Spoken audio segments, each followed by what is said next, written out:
सुअर का जन्म किस कारण से मिलता है? आज मैं आपको इस टॉपिक के बारे में मैंने रिसेंटली किसी क्लाइंट का पास्ट देखा, तो पता चला कि उसका जो प्रीवियस बर्थ था वो एक पिग सुअर का जन्म था।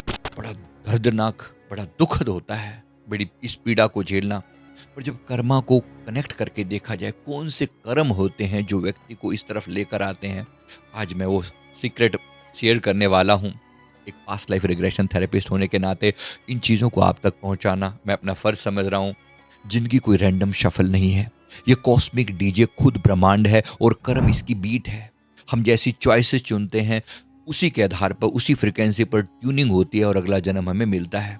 मेरे गुरुदेव फरमाते हैं, आत्मा गिरती नहीं है बल्कि कर्म उसे उन गलियों में ले जाते हैं जहां वह अपना भूला हुआ सत्य फिर से पहचान सके। सूअर का जन्म किन कर्मों से मिलता है, इसका कार्मिक एल्गोरिथम एक बार डिकोड करके बताता हूं आपको। शास्त्र क्या कहते हैं? सूअर के जन्म को शास्त्रों में अति भोग और अशुद्धि की योनि कहा गया है, लेकिन इसका मतलब पाप नहीं है बल्कि सेल्फ करेक्शन है। आत्मा को वहां इसलिए रखा जाता है ताकि वो विलास, लालच और गंदगी के पैटर्न को तोड़ सके। सूअर सिर्फ एक जानवर नहीं है, एक कार्मिक क्लासरूम है। हम सब के लिए एक लर्निंग है। तो वो कर्म जो आत्मा को सूर्य योनि की ओर धकेलते हैं वो क्या है? पहली बात, अत्यधिक भोग भोगना, सिर्फ इंद्रियों के पीछे भागना।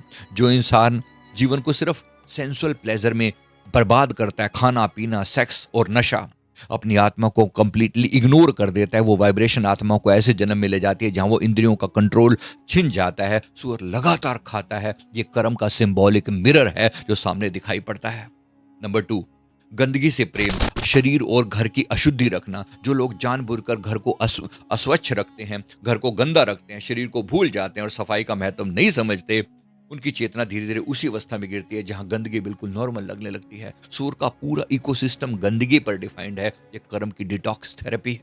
इसलिए नंबर 3, लालच में दूसरे के हिस्से का खाना खा जाना। जो लोग रिश्वत, बेईमानी, धोखाधड़ी, अनैतिक लाभ लेते हैं के जरिए दूसरों की कमाई या भोजन को छीन लेते हैं, उनके कर्म का परिणाम ऐसी योनि है जो भूख का लेसन सबसे ज्यादा इंटेंस रूप में मिलता है। इसलिए रिश्वत से, बेईमानी से, धोखाधड़ी से बचना।